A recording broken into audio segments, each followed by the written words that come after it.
Okay, hi everyone. So today we are going to be doing the weekly current affairs as part of our Roznama series, and we'll be covering from last week Monday till about Sunday. So that's till yesterday. So after my session, we have a detailed uh, presentation on this year's union budget. So that bit is going to be taken after 5 o'clock.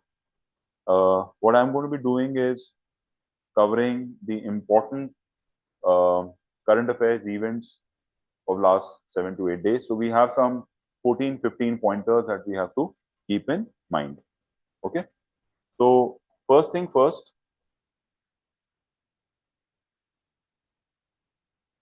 let's just, before I do a detailed PPT with you, first thing first, I'll just list down the events that have happened over the last 1 week. So in terms of days, you remember last week we had taken the weekly GK and we had covered till the Parakram Divas, which is the birth anniversary of Subhash Chandra Bose, right? We did a little bit of personality analysis of Subhash Chandra Bose.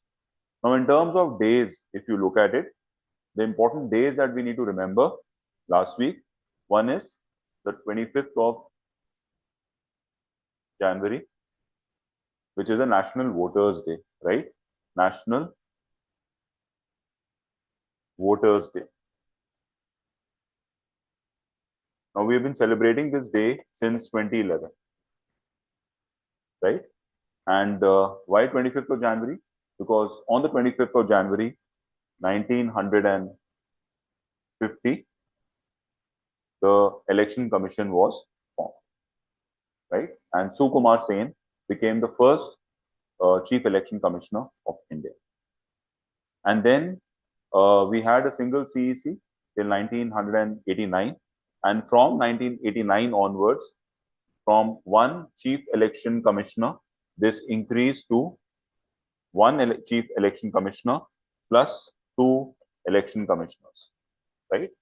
And if you look at the CEC, this is a constitutional post, and Articles 324 to 329 is dealing with the Election Commission of India, right? Now, a CEC, the power of a CEC is equivalent, the power and perks is equivalent to that of a Supreme Court judge.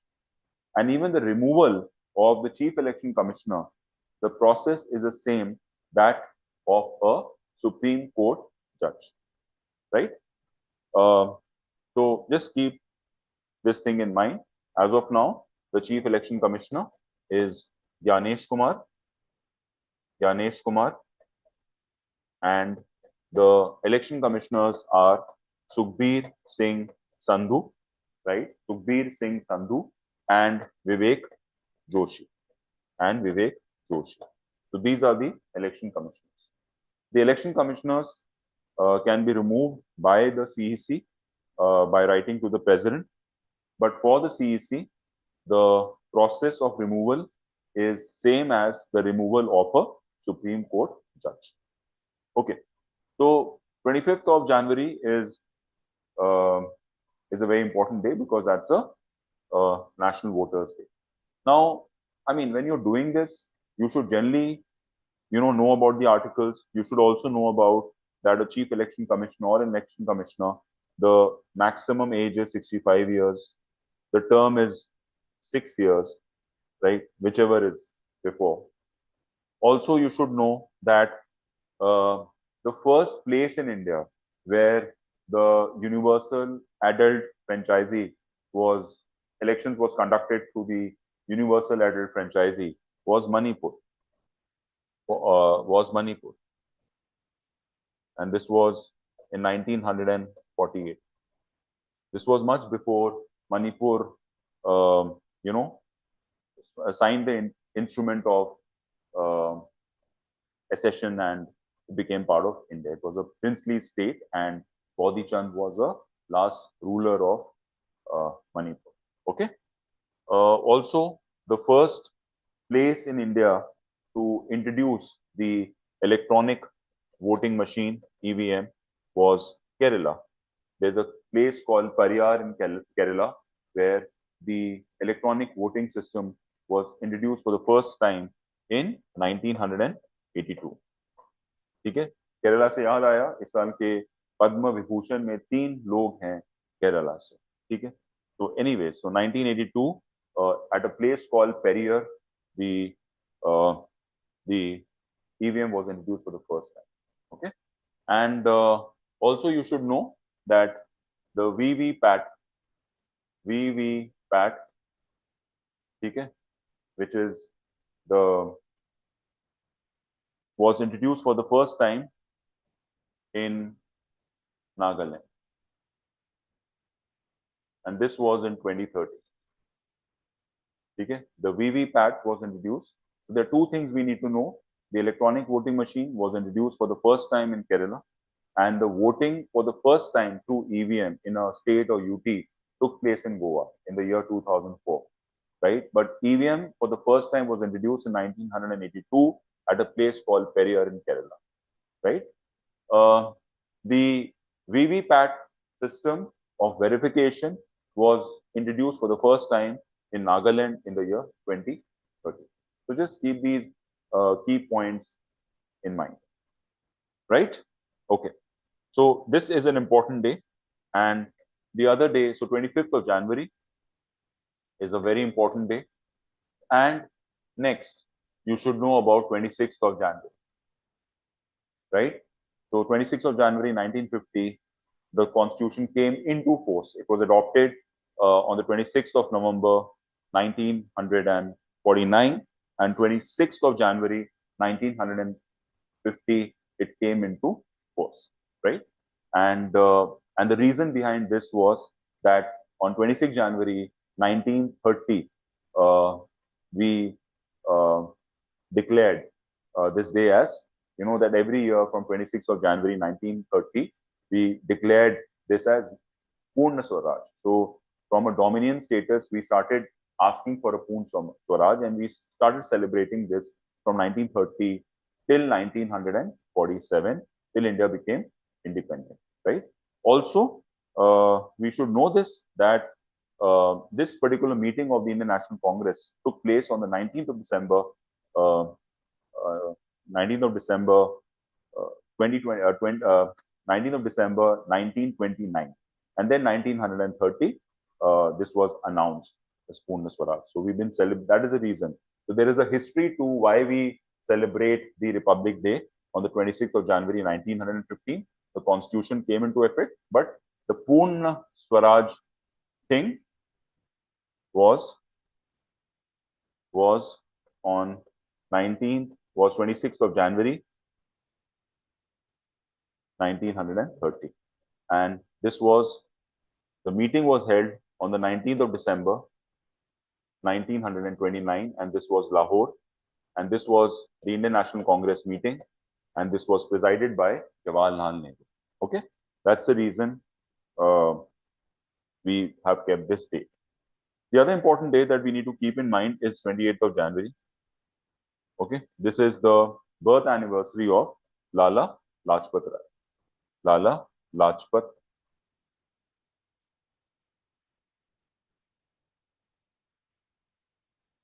Rai. Okay, who was also known as Punjab Kesari, right? Who was also known as Punjab Kesari. So, because of the lathi charge on him when he was protesting against the Simon Commission, because it was all white commission that had come to India. So he was hit badly, and after 18 days he died. So this was in Lahore, right? So we are going to discuss about Lala Lajpat Rai as well. He was the famous trio, one of the trios of Lal, Bal, and Pal. Okay, and we are also going to look at some of the books that he had written, the Arya Samaj, the English Debt to India, and so on and so forth. So Lala Lajpat Rai. And then we are going to look at 30th of January, which is the Martyrs' Day. Okay, which is the Martyrs' Day. So if you look at this Martyrs' Day, it is the death anniversary of Mahatma Gandhi, right? On this day, in the year 1948 at the Birla Bhavan in Delhi. He was shot by Nathuram Godse. Okay, and so you should know about it. And the place, that's his resting place, is Raj Ghat. Okay, so also you see January, when we're doing the monthly GK with you guys, we will discuss about 9th of January, which is the Pravasi Bharatiya Divas. And then 2nd of October, you already know. So Mahatma Gandhi, as a personality becomes quite important. In fact, if you look at it, last year's CLAT paper had a question on civil disobedience movement. So generally, you should do a complete personality mapping of Mahatma Gandhi, which we are going to take up when we do the monthly GK this Thursday with you. Okay, so you should know about the Khela Satyagraha, you should know about the non-cooperation movement, you should know about the Allahabad Mill strike, you should know about the the Gandhi Urban Pact, right? Then you should also know about the Quit India movement, right? So this was Birla Bhavan, where he was shot by Nathuram Godse, and Rajpath is a place, that's his resting place. Okay, so these are some of the important days of last week. I'm not doing 23rd of January, which is a Parakram Divas, which is the birth anniversary of Subhash Chandra Bose, right? Subhash Chandra Bose was the president of the Indian National Congress in 1937 and then 38, and then thereafter, the Tripuri session.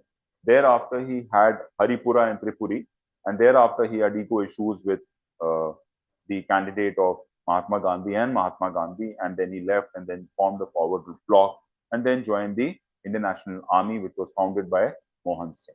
Okay, so 1938 and 1939, he was the president of the Indian National Congress. 38, yes, but 39, he won the elections, but then he quit the Congress after that. So, anyways, I'm not covering that. So, 25th, 26th, then we have done 28th and 30th of January. And today, in fact, 2nd of February is a very important day because it's a World Wetland Day. So I'm just doing it. Otherwise, we are going to cover in detail next week. So 2nd of February is a very important day from your exam perspective also, because the World Wetland Day. On this day, 1971, the Ramsar Convention took place in Iran, and that led to the Ramsar sites, which comes under the aegis of UNESCO, and that's why this becomes quite important. India joined on the 1st of February, that is today, 1982. Okay, India currently has 98 Ramsar sites, and last week's news also has a little bit of Ramsar to it, because we've added 2 more sites to Ramsar, one in Gujarat and one in Uttar Pradesh. Okay, so what are the other things that have happened last week? One is the Padma Awards. So Padma Awards, so if you see, the highest civilian award that we give in the country is the Bharat Ratna, right? And below it is the Padma Vibhushan, then is the Padma Bhushan, and then is the Padma Shri, right? So on the eve of Republic Day, the Padma Awards are declared, right? Now Padma Awards was started in the year 1954. Even Bharat Ratna started in the year 1954. And when we look at the Padma Awards, initially it was Padma Vibhushan, class 1, class 2, class 3, and thereafter the name was changed to Padma Vibhushan, Padma Bhushan, and Padma Shri. So this year, 5 Padma Vibhushan have been given, right? Padma Vibhushan have been given, and one of them is posthumous, which is Dharmender, right? Famous film actor. So he has been given it posthumously. Then there are 3 people from Kerala this time. One is Thomas. Then you have Narayan. And the third one is for literature. Thomas is for public affairs. And you have Achuntyan, former Chief Minister of Kerala. So all these 3 guys are from Kerala, right? And Rajama, again, she is a violinist. She has got it. She has also got the Padma Award, right? And I've missed one, Deol, Dharmendra. So these are the names that you need to remember, right? Besides this, 13 Padma Bhushan have been given, and that makes it 1 and 113 Padma Padma Shri have been given, right? So 5, 13, 113. Remember that 5, 13 and 113. ठीक है? अभी तक no Bharat Ratna has been announced, right? Till date, we have 53 Bharat Ratnas, but last year also no Bharat Ratna was announced, and this year also no Bharat Ratna is announced. Bharat Ratna was announced in the year 2024. That year, 5 Bharat Ratnas were given. But after that, nobody has got the Bharat Ratna. I'll just list down the names of the last 5 Bharat Ratnas awardees. One was Karpuri Thakur, former Chief Minister of Bihar. The second one was L.K. Advani. In fact, L.K. Advani is was the 50th person to get the Bharat Ratna. Then we had Chaudhry Charan Singh, former Prime Minister of India, right? And we had Swaminathan, M.S. Swaminathan, and we had P.V. Narasimha Rao, former Prime Minister of India. So when India went in for globalization, liberalization, and privatization, after then the finance minister was Manmohan Singh. So P.V. Narasimha Rao was the Prime Minister of India, and under his leadership, this decision was taken, and we just had 2 weeks of imports. But then P.V. Narasimha Rao took this decision, and then we opened the economy for the foreign direct investment, and we bounced back. Today, India has got more than $600 billion foreign reserve. I think these small steps, these big decisions, then have really helped India, become the 4th largest economy in the world. Okay, so that's as far as your the awards are concerned. Also, I would like to tell you here that besides these Padma awards, this time Ashok Chakra was also given. Ashok Chakra. So Ashok Chakra is the highest bravery award given in peace times, right? Had it been highest bravery award during a wartime, then it's called as Paramveer Chakra, right? So till date, 21 Paramveer Chakra PVCs have been given. 21 Paramveer Chakras have been given, right? But after Paramveer Chakra comes the Ashok Chakra. And Ashok Chakra till date, 87 Ashok Chakras have been given, including the person who has got it this year, right? And who has got it this year? Ashok Chakra, Group Captain Subhanshu Shukla, right? Group Captain Subhanshu Shukla, who is a fighter pilot in the Indian Air Force, and he was selected for the AXIM 4 mission, and he successfully became the second Indian after squadron leader Rakesh Sharma to go into the space, okay? And first Indian to go to the International Space Station, right? And he is also, one of the shortlisted ones for the Gaganyaan mission, right? For the Gaganyaan mission. So along with Subhanshu Shukla, there are 4 more people. One is Ajit, one is Nair, Prashant Nair, one is Ajit Nair, Subhanshu Shukla, and I'm forgetting the name of one more. So there are 4 people who have been selected for the Gaganyaan mission. Okay? So one is Ajit, one is Subhanshu Shukla, one is Nair. Forgetting the name. Anyways, so this is the second one. So first one is your Paramveer Chakra. Then in terms of the order, then is your Ashok Chakra. Okay? And then is the Mahavir Chakra. Then is your Kirti Chakra. Right? Then is the Veer Chakra. Right? And then is the Shaurya Chakra. So remember this order. This is the sequence. So after Paramveer, and this is only when during a war time. And this is when during the peace time. But this is the order. और PVC हमें याद रखना है 21 दिए गए और अशोक चक्र अभी तक दिए गए हैं 87 एंड शुभांशु शुक्ला को ग्रुप कैप्टन शुभांशु शुक्ला को इस बार मिला. तो ये बहुत ही इंपॉर्टेंट न्यूज है. Alright, So just a quick recap, what we have done till now. We have done important days in which I told you 25th of January, National Voters Day. Then I told you about 26th of January, the Republic Day. Then I told you about 28th of January, we do a very important personality, which is Lala Lajpat Rai. And then we do the Martyrs Day, which is 30th of January, which is Mahatma Gandhi. So Lala Lajpat Rai and Mahatma Gandhi are important personalities that you have to study, because they have already asked questions in CLAT as far as Mahatma Gandhi is concerned, just as recent as last 2 years, 2024 CLAT, December. Then the second thing we discussed was the Padma Awards. Again, very, very important. And you should know the names of the people who got the Padma Vibhushan this time, right? So Thomas, K.T. Thomas, then we have Narayanan and Achuntian, all from Kerala. Achuntian is a former chief minister of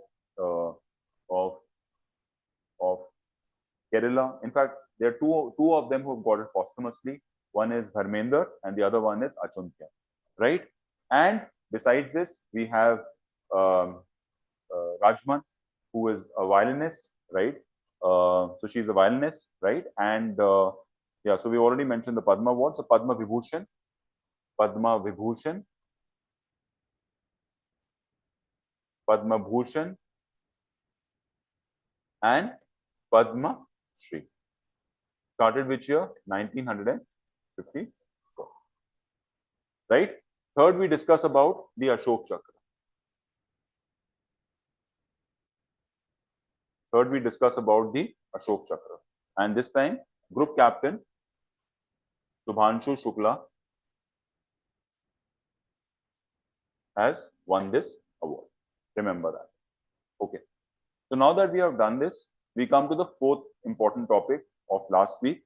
And this I covered comprehensively yesterday in the Roznama daily newspaper analysis.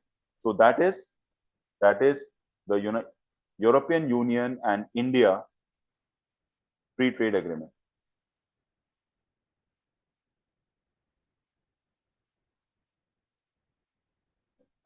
Why is this important? Is because this is going to touch upon 2 billion people or 200 crore people. It is going to reduce the tariff by almost $4 billion, right? Third, the tariff is going to be applicable on almost 99% of commodities. If you look at these two economies, if you take European Union as one block, there are 27 countries in this, and this is the second biggest economic bloc in the world after USA, right? This is the second biggest economic bloc in the world, right? And the GDP of the European Union, these 27 countries, is more than $30 trillion. India is at $4.2 trillion. Okay, so India is the fourth largest economy, right? If we include European Union as one block, that is. So we are the fourth largest economy, and you have USA number one, then you have the European Union, then you have China, and then you have India. So we're not including Germany. Otherwise, Germany is number 3. But then if you take this as a complete block, it is $30 trillion. So that's huge. Okay. So 27 countries are part of it. Earlier it was 28, but after Brexit, which happened on the 31st of January 2020, now there are 27 countries which are part of EU, right? So what you should also know here that India is going to benefit in a lot of ways. So please watch yesterday's daily session. So what is going to become cheaper for us is textiles, right? What is going to be cheaper from Europe to us will be wines, will be spirits, will be beer, will be cars, the luxury cars, which are above 17 lakhs, Indian rupees, right?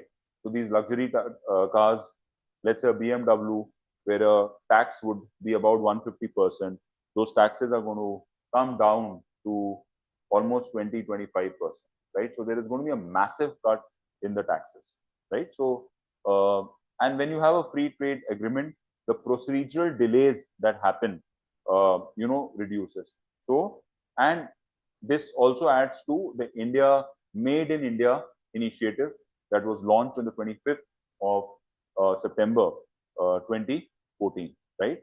So products that are made in India now have a big market in the European Union, right, where we can sell those stuff, right? So just keep this in mind. The moment the custom duties are lesser, the cost of the goods reduces. When the cost of goods reduces, the demand for those goods, if it is a little elastic, then increases, right? So the demand would, obviously increase in that case, right? So, so EU-India free trade agreement, and if you just look at it, just these two blocks, EU and India, they account for 25% of global GDP, right? And they also account for 30% of global trade. And India has already signed 8 FTAs till date, right? And these 8 FTAs would contribute to 16% of our total trade. But just this free trade agreement that we have with EU, right, with EU accounts for 12% alone of the total trade that we do. And at present, if you look at it, we are doing something like $136 billion trade with EU, both ways, import as well as export. And what is expected is that by 2032, 6 years, so this is going to be effective from next year onwards, because abhi to sign hua hai, the ratification by the European Parliament and the Indian Parliament would take some time, right? Setting the infrastructure and everything in place would take about this year. So possibly this starts from 2027 and till 2032 is expected to double. So that's why this particular trade agreement becomes important. Okay, so that was number 4. So next, 5th. So we have now 2 Ramsar sites that have been added. So what I'm just going to do now is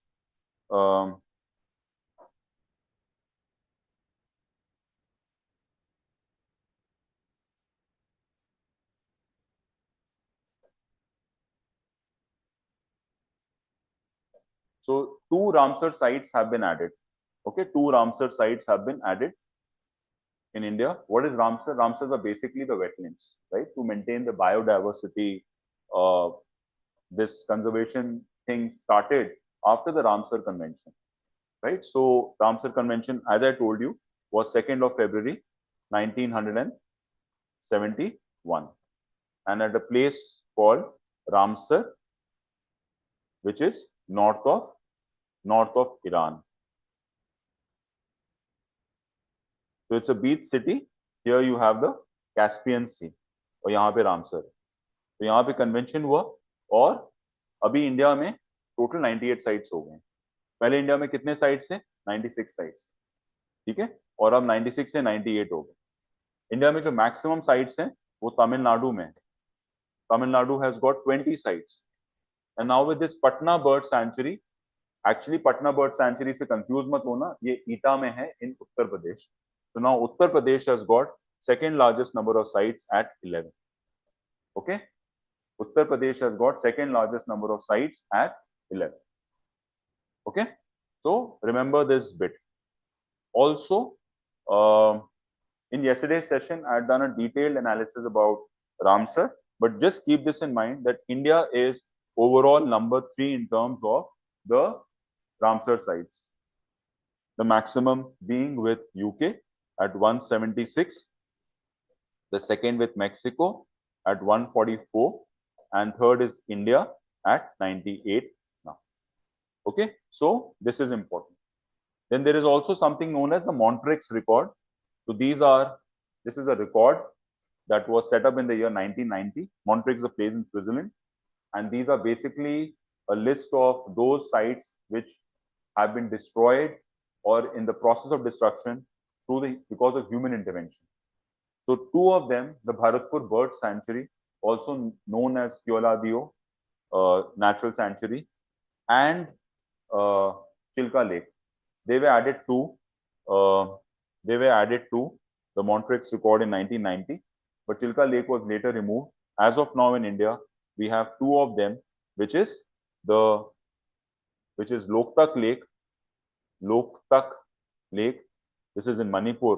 Plus, we have the second site that is known as Bharatpur Bird Sanctuary. So that still stays Bharatpur Bird Sanctuary or Keoladeo. It's one of the same. ठीक है? तो ये आप इसको याद रखिएगा. Okay. So tomorrow, today is a World Wetland Day also. We are going to discuss this topic again next week.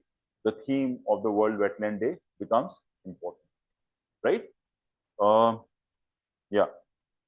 Okay. So that was number 5. Okay. So what I'll do is I'll just quickly take you through the PPT. There are some 3-4 more points, like the Golden Globe Awards have been announced, right? This particular award is one of the 4 awards that we will do. We do the Golden Globe Awards, we will do the Oscars, we'll do the Grammy, and we'll do BAFTA. So Golden Globe ke winners we need to know. So we are going to quickly look at the winners of the Golden Globe Awards, right? Which was recently conducted at the Beverly Hills. Then we are going to look at the economic survey, right? So basically, the economic survey is by the Department of Economic Affairs, which comes under the Ministry of Finance, and we have a chief economic advisor, Anant Nageshwaran, and under his leadership, this economic survey report is created. So basically, what the economic survey does is it does the diagnosis of the economy. So for the financial year 26, and it does the diagnosis, and based on this, it gives a kind of a projection for 27. On the other hand, the budget that was presented yesterday is the prescription. So based on the diagnosis, which is the economic survey, a prescription is provided to the union budget, right? So we are going to look at the economic survey. Now, economic survey, if you look at it, started in the year 1950-51, and it was along with the budget, okay? And but thereafter, 1964 onwards, it has been separated, and it is generally a day before the budget. So this time the economic survey, so budget is on the 1st of February, and economic survey generally comes on the 31st of January, and that's how the practice has been. But this time it has been presented on the 29th of January. The key thing that you need to remember is that they have projected a GDP growth rate of 6.7 to 7.3%, right, which is the GDP growth forecast for the financial 27, okay? FY 27.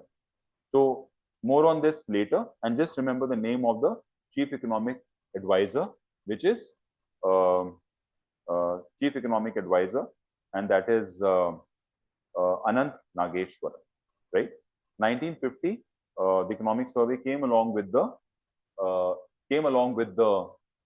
budget, and then the finance minister, the first finance minister after India became republic, was John Mathai, right? John Mathai was the first finance minister. So you should know the name of John Mathai, our first finance minister. So he was the one who also presented the economic survey report. 1964 onwards, this was separate. Okay, so economic survey. You should know about economic survey. And like I told you, economic survey is the diagnosis. Budget is the prescription, right? So it's a diagnosis of the economy, how the economy is doing, how your trades are doing, how the imports are doing, right? What's the fiscal deficit been? So it basically gives you, a very analytical view of how the economy is doing, right? So, um, so that's one part of it. So this is economic survey. The other thing that we are going to do today is, yes, now there is the UGC, the University Grants Commission, which is the highest education body, uh, right, in the country, and they, to remove the caste discrimination, they came with certain amendments. Now it's a statutory body, and but that was stayed by the Supreme Court. Okay, so they wanted to amend the 2012, uh, uh, you know, act, in which they wanted to. It was more of, so this was more of a, more on the moral grounds. And now in 2026 Act, they wanted to enforce it legally, make it legally binding. But this was meant for the scheduled caste, scheduled tribes, and OBCs. They included OBCs this time. And the Supreme Court said that the definition is very narrow, and they've just assumed that the caste discrimination is only against these three sections: the SCs, STs, and the OBCs. It could happen that even the upper caste, are discriminated upon, right? So anyway, so that, long story short, there is a stay on it, so we can discuss that as well. Okay. So without, now what we'll do is we quickly go to the PPT. So I'll just cover quickly whatever I have covered. So Padma Awards I've already told you, 131, and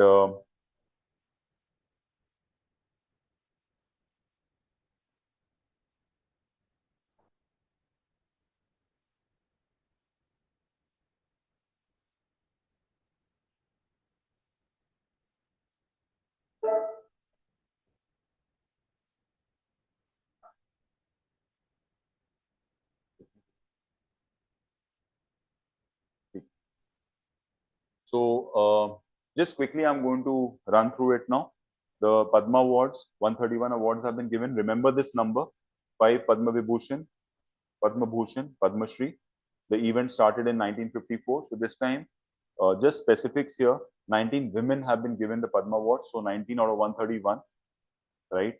Padma Vibhushan, and 16 have been given posthumously, and 6 foreigners have been given the award this time. So this I've already covered. Remember that this started 1954, and it's given on the 25th of January, the eve of the Republic Day. I've also covered the Ashok Chakra, which is the highest bravery award given during the civilian peace time, and till date 87 Ashok Chakras have been given.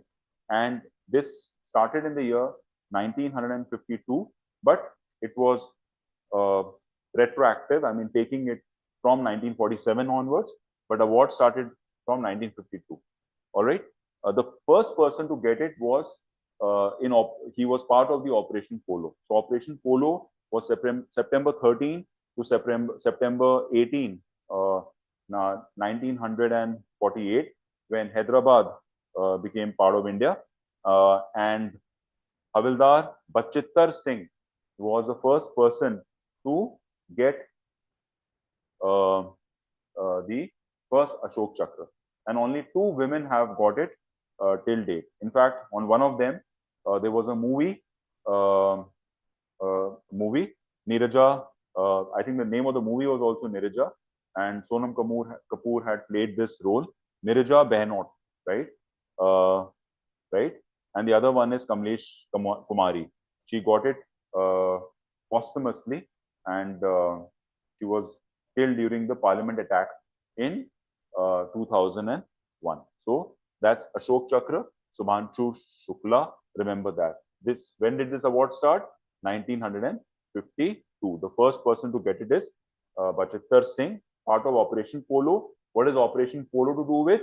The Hyderabad annexation. Hyderabad became part of India after this, and it was supposed to be a police action. It was called as Operation Polo. And the reason it was called Operation Polo is because there are a lot of polo grounds in Hyderabad, and only 2 women have got it till date. The next one, I'll quickly do the Republic Day. See, now what we need to know as far as Republic Day is concerned is that the theme is very important. So the theme this time was 150 years of Vande Mataram. Now, as you know, Vande Mataram ka hum 150 years kar rahe hain is par. Bankim Chandra Chattopadhyay, called Chatterjee also, was the person who wrote the Vande Mataram. Okay? The second thing that we need to know is that the tableaus, there were 17 states, they had their tableaus at the Republic Day. We also called them as jhankiyas, and there were 13 ministries. Okay, and out of these 17 states that participated, the state that got the first prize was Maharashtra. Okay, Maharashtra. So I've also mentioned that they've done something on Ganeshji for which they got the award. The second was Jammu and Kashmir, and third one was Kerala. So Jammu and Kashmir got it for their folk arts and sculptures. And amongst the ministries, so just remember Maharashtra, J&K, and the third one was Kerala. And in the ministries, the award went to झांकिया के awards के बारे में बात कर रहे हैं. The award went to Ministry of Culture. Remember, the Republic Day is organized by the Ministry of Defense. And where is the Republic Day celebrated? It is celebrated on Kartavya Path, which was also earlier known as Raj Path. Okay, the name was changed and now it is called as Kartavya Path. Republic Day from 1950 to 54 was from the Irwin Stadium. The Irwin Stadium, and which is now called as Major Dhyan Chand Stadium, right, or the National Stadium. And from 1955 onwards, we started having the Republic Day from Rajpath. Now it is called as Kartavya Path. What is the other thing that you need to know here is that this time the president of the European Council, Antonio Costa, right, and the president of the European Commission were the chief guests, right? And they were the chief guests, and the day after that, the EU-India trade meetings happened, and this was the 16th meeting that happened between India and European Union, and finally the agreement was signed, which is also called as a mother of all trade deals. Anyways, so Maharashtra got it for Ganeshos Utsav, a symbol of Atmanirbharta and whatever. Jammu and Kashmir for handicrafts and folk dance, right? In fact, if you see, Srinagar is one of the cities in the UNESCO Creative City Network, and it is known for folk arts. Okay? Third place went to Kerala, and their tableau was on water metro and 100% digital library. In fact, like I mentioned here, Srinagar is one of the 9 cities now, because they've recently added Lucknow also as a city for gastronomy. So Srinagar in the UNESCO Creative City Network is known for folk arts, and Kerala has a place called Kozhikode, like you know. It's a city of library, right? There are more than 600 libraries in Kozhikode. So that's the reason digital literacy is mentioned here. You can just associate with the libraries there. So digital literacy, like that. So, okay. The best armed forces contingent went to Indian Navy. Remember that, Indian Navy. And I've already mentioned that the Ministry of Culture, amongst the ministries, got the best award.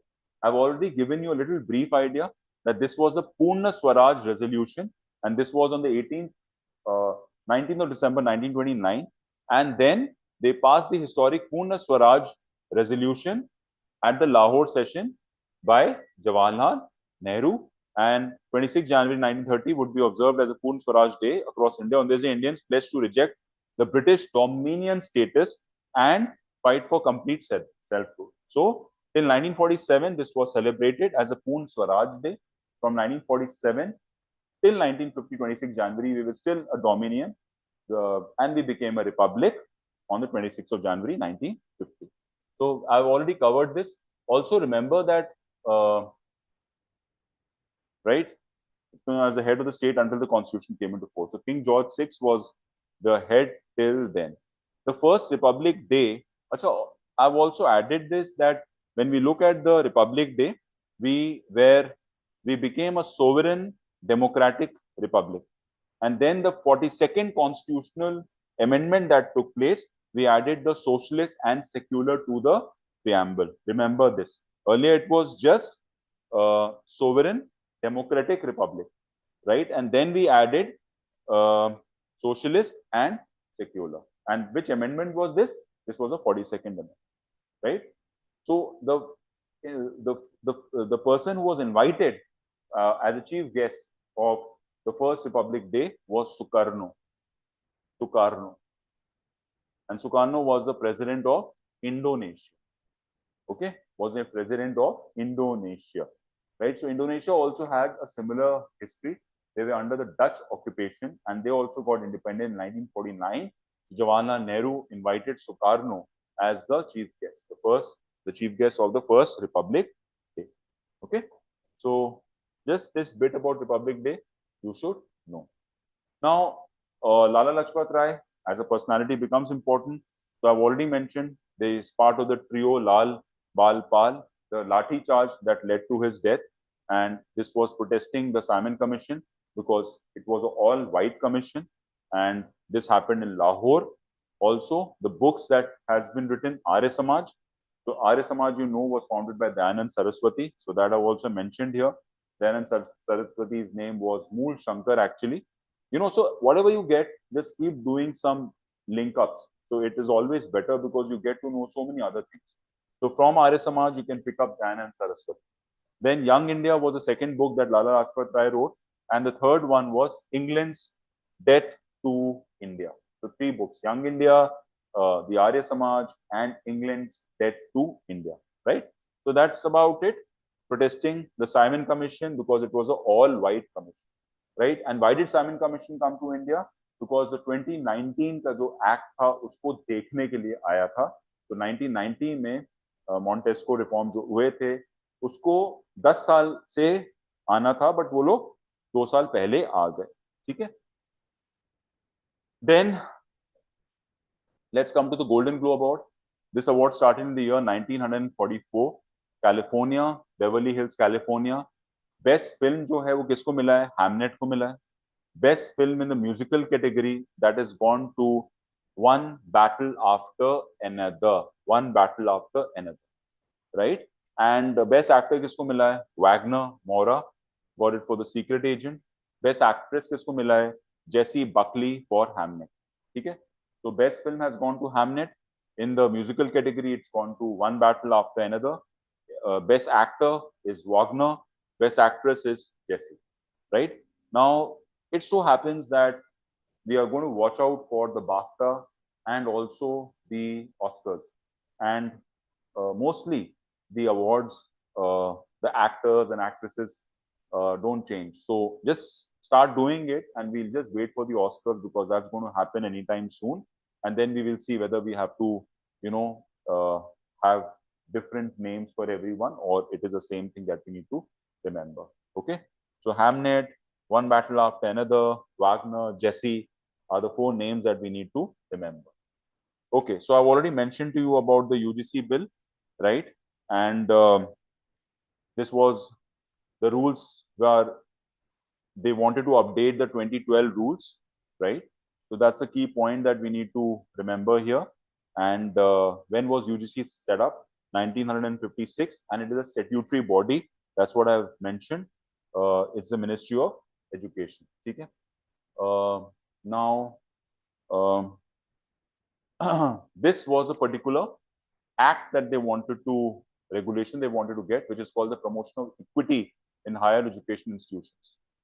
And every higher education institution has to establish an equal opportunity center and associated equity committee to prevent, identify, and respond to discrimination against students.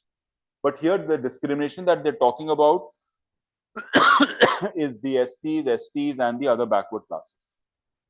Okay? An equal opportunity center must be established in every HI. These centers will function as dedicated units to deal with the complaints. ठीक है, तो मोटा मोटी यही चीज था, इसको supreme court ने स्ट्रक कर दिया है, ठीक है, strike off कर दिया. Then Martyrs Day, I've already mentioned. Birla House is where Mahatma Gandhi was assassinated. We are going to discuss in detail in the Thursday session, but very important personality to watch out for. 2nd October he was born. Pravasi Bharatiya Divas is on 9th of January. So monthly GK of January, we are going to discuss this in detail. And the place where he's resting is Rajghat. So 30th January, Martyrs Day. Okay? I've already mentioned to you Ahmedabad Mill Strike, Satyagrah, Kheda Satyagrah, non-cooperation movement, everything, civil disobedience movement, Quit India movement, everything becomes important, right? The economic survey, the diagnosis of the economy, and so if you look at the fiscal deficit, it has come to 4.4%, and the first time the economic survey was presented by then finance minister, which was John Mackay, and so India maintains. So this is the diagnosis with for FY27, the growth rate is 6.8 to 7.2%. So this is last year. Okay, remember that now. The economic performance of the country in the preceding financial year for FY26 was 7.4%, and for FY27, this is a growth for expected for this year till March, and FY26 would be till March last year, and that growth was 7.4%. तो ये वाला जो हम लोग बात कर रहे हैं यहाँ पे, it is for this year's growth. ये वाला जो है for FY27 है, that is going to end on the 31st of March. Okay, so that's the economic survey report. We have done the National Voters Day in detail. I've already told you that the Election Commission was formed on the 25th of January 1950. There was just one election commissioner, then 3 ECs came, फिर हटाया गया, फिर वापस फिर से introduce कर दिया. As है, कहाँ इनके हेडक्वार्टर्स हैं? निर्वाचन सदन. फर्स्ट CEC सुकुमार सेन, अभी कौन है? Gyanesh Kumar. Then you should also know some little tidbits here. The first voter of India was Shyam Saran Negi, from which place? Himachal, and Manipur, I've already mentioned, was the first part of India to conduct election under universal adult franchising. And EVM is a device to record votes electronically. They were used first time in Kerala. I've also mentioned this. When was this? 1982. VVPAT, you should know the full form. It is Voter Verifiable Paper Audit Trail. ठीक है? So Voter Verifiable Paper Audit Trail, और ये 2013 में introduce किया गया था. कहाँ पे? नागालैंड में. ठीक है? और पूरे स्टेट का इलेक्शन जो था सबसे पहली बार, I said 2004, actually it's 1999 that EVMs were used for the first time. ठीक है? EVMs were used for the first time in state elections of Goa, but it was 1999, not 2004, so I stand corrected. All right. Then the other news is that India has sent its nomination for the UNESCO World Heritage Site, and what it is the Meghalaya ka living bridges of Meghalaya. So these are basically the tree trunk ka roots, and इनको ही join करके bridge बनाया गया. So this is India's nomination to UNESCO. ठीक है?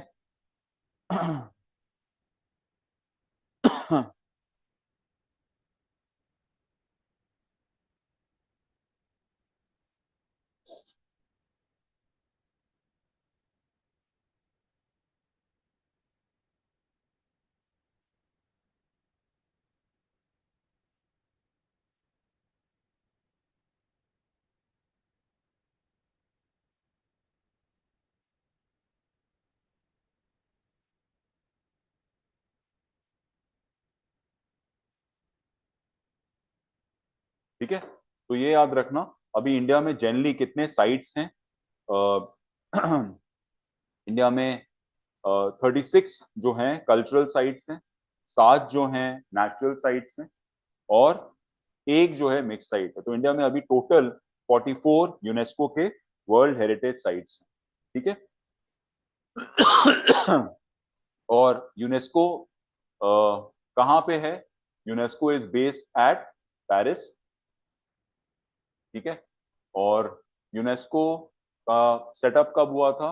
It was 16th of November 1945 और Khalid Anani is the person who is heading it, ठीक है। पहले ऑन्द्रे ओजले थे, now she has is left now, and Khalid Al-Anani from Egypt is the person who is heading UNESCO, ठीक है, United Nation Education Scientific and Cultural Organisation. तो India में 36 cultural sites हैं, 7 जो हैं वो नेचुरल साइट्स हैं और एक जो है Kanchenjunga is the mix site, ठीक है। Last year the cultural site that was added was the military landscapes, Maratha military landscapes, ठीक है। तो 12 फोर्ट्स मराठा मिलिट्री लैंडस्केप्स के ऐड किए गए थे महाराष्ट्र और तमिलनाडु में, ठीक है। So out of which I think 11 were in Maharashtra and 1 was in Tamil Nadu. So that was the 44th site that was added, ठीक है। Maximum number of UNESCO World Heritage sites in India is in Maharashtra, and the first UNESCO World Heritage sites were Ajanta Ellora, the Agra Fort, Red Fort, and Taj Mahal, ठीक है। So just keep this in mind. So this is our nomination. It's not still being selected. And what is it? The living bridges of Meghalaya. तो basically cross करने के लिए जो tree के roots हैं उसी से ब्रिज बना है, इसलिए इसको कहते हैं living bridges, they are alive in Meghalaya, ठीक है। चलो, सो 34 इयर्स हो गए हैं नेशनल कमीशन फॉर वुमेन के। I just mention that who is heading it is Vijay Rahatkar, and that's her. Now 34 years हो चुके हैं, it was set up in the year 1992, it's a statutory body, ठीक है। We have already discussed the India-EU Pact. Then the 14th topic is the Australian Open. What we need to know about the Australian Open is that it is, I mentioned this yesterday also, it's played on the hard court. It started in the year 1905. It's the last of the 4 Grand Slams. Okay? And, and this time, amongst the women, it was Elena Rybinka who has won it. She's from Kazakhstan, Elena Rybinka. And amongst the men, it is Carlos Alcaraz, okay, from Spain. Now, Carlos Alcaraz has won a career slam. Now, when I say a career slam, he has won all the slams, right, at least once. So, which means he has won the Wimbledon, he has won the US Open, he has won the French Open, and he has also won the Australian Open. This was his first Australian Open title. Okay? So Carlos Alcaraz and Elena Rybinka from Kazakhstan have won the Australian Open. We're going to cover this in detail later. Where is this played? This is played at Melbourne. Melbourne is the capital of Victoria, which is one of the states of Australia, right? So Australia has states like Northern Territory, Queensland, Victoria, New South Wales, Western Australia, Tasmania, right? So just keep that in mind. But Melbourne, Victoria, कहाँ पे खेला जाता है? Rod Laver Stadium. ये खेला जाता है Rod Laver Stadium, Rod Laver Arena. And who has won the maximum number of Australian Opens till date is Novak Djokovic. So Novak Djokovic actually lost in the finals to Carlos Alcaraz, but Novak Djokovic has won 10 Australian Open, and he has won overall 24 Grand Slams, right? And he has, out of which 10 are just the Australian Open, right? So if you see the men, the top 3 guys are Novak Djokovic at 24. The second is Rafael Nadal, who has won 22 Grand Slams, and then Roger Federer, who has won 20 Grand Slams. So if you just look at it, amongst the 3 of them, they have won 66 Grand Slams. Okay, so that's Novak Djokovic. And also, if you look at it, Elena Rybinka, she defeated Ariana Sabalenka, who is the present world number 1. Okay, yeah. The other news is US exiting from the Paris Agreement. And when we say the Paris Agreement, this is a legally binding agreement. The COP in 2015, COP21, COP21 that took place in 2015. So they have exited from the COP21. So basically, it's a legally binding agreement, and what we are looking at here is the pre-industrial temperature of 1.5 degrees. Say, हमारा goal होना चाहिए, but not in no circumstances should the temperature go above 2 degrees. And what will this all lead to? It will lead to the melting of glaciers. And what will that lead to? It will lead to a lot of climate. I mean, that will lead to islands and coastal areas being affected. So, so the intent is that we move into more sustainable type of energy, right? So now USA has exited from the Paris Agreement, and this is the second time they're exiting from COP21, which was in 2015. Remember that it was the COP21 in which India and France joined hands and decided to set up the International Solar Alliance, right? And for this, Narendra Modi, the Prime Minister, also got the Champions of the Earth Award in the year 2017, okay, by the United Nations Environmental Program. So, in fact, USA has also exited from the International Solar Alliance, the headquarters of which is in Gurgaon, and Ashish Khanna is a person who heads it. Okay? So I've just mentioned the Henley Passport Index. All that we need to know is that this particular index is based on the International Association for Travel, which is based at Montreal, Canada. Based on that, this index is done, and Singapore has got is the strongest passport in the world. And India's ranking keeps fluctuating from 80 to 84, but Singapore has got they've got visa-free access to almost 192 countries. Okay, so that's it from my side, and I've mostly covered the important topics of last 1 week, some 14-15 pointers. On Thursday we meet, and we are going to be discussing almost 45-50 points for the month of January. All right. So that was that's me, Satyam, signing off. And I hope you enjoyed the CP Hafta. If you've enjoyed, please drop in your comments and put a like button. Thank you very much.